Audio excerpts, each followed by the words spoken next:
President Biden is making access to abortion a key pillar of his reelection campaign. And at a fundraiser last night, he said this, quote, "The only reason a fundamental right has been stripped away from the American people for the first time in American history is because of Donald Trump."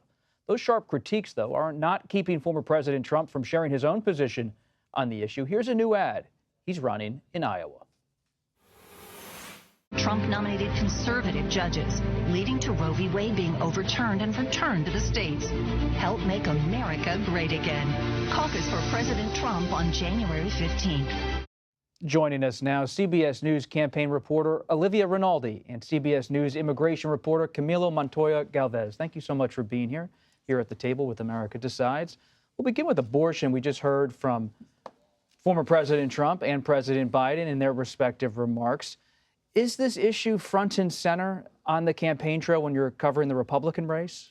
Yeah, absolutely, Bob. This is front and center for not only the Republican candidates, but for voters as well. And sources that I have within Trump's orbit have told me that they understand this is a really difficult issue for him in 2024. As we saw last week in Virginia, voters overwhelmingly rejected any candidates or provisions, especially in Ohio, that would restrict abortion access for people. They flat out rejected it. So Donald Trump knows that, and that's what he's playing to. He kind of has this twofold approach. When he's speaking to GOP voters in the primary, he is their champion. He's boastful. He's the one who overturned Roe versus Wade by appointing justices to the Supreme Court who delivered it back to the people in the states. But when he's talking to more moderate people and reporters, so Univision in his interview last week, he takes this approach of vagueness. He won't say how many weeks he supports. He won't say 15 weeks. He won't say 20 weeks.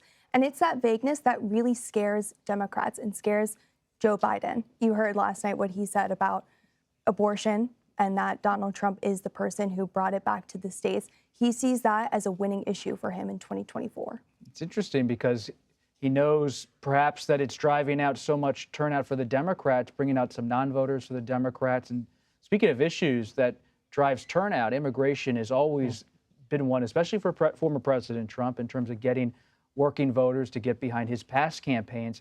How is immigration, Camilo, featuring in his campaign this time around? When you closely watch his speeches, what do you notice about the cadence, about the framing of the issue? Well, certainly former President Donald Trump has made immigration a top campaign issue yet again. He has promised to launch the largest deportation operation in U.S. history, for example, if reelected.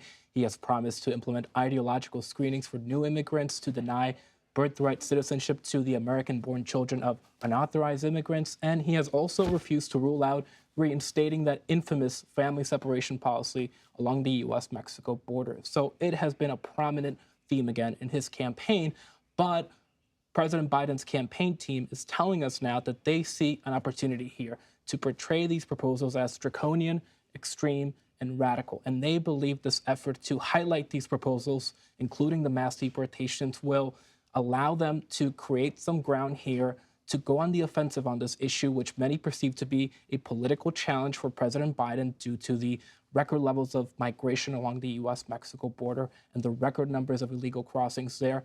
And they believe that this effort by Trump to tout this issue will turn off Latino voters and other key voters in 2024, such as moderates and independents. So they're seeking in many ways to flip the script on this issue, but we cannot dismiss the fact that this is one of President Biden's worst polling issues. We had a poll back in September that found that 66% of likely voters disapproved of his handling on immigration, including 71% of Latino voters. And I think that's due to the fact of the situation along the border, but also the fact that many Latino voters feel like he has not taken enough actions on this issue, including to legalize the undocumented population here.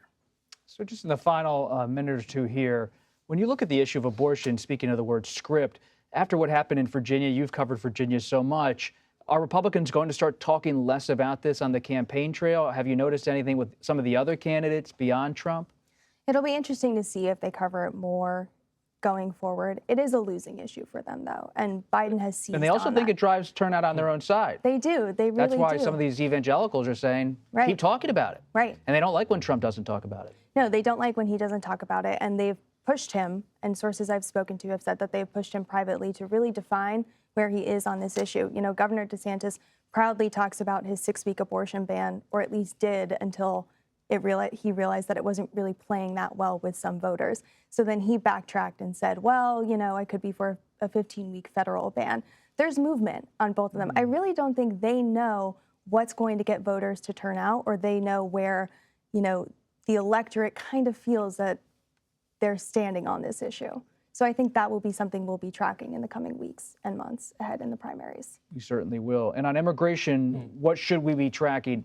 It's on the Democrats in particular, in just a minute or so. A longstanding Democratic Party on this issue has been providing a pathway to U.S. citizenship for Dreamers and other longtime unauthorized immigrants here in the U.S. President Biden has not been able to convince Congress to change the immigration laws and to provide that pathway, and that will continue to be a hurdle for him to overcome to galvanize those Latinos who obviously he needs in 2024.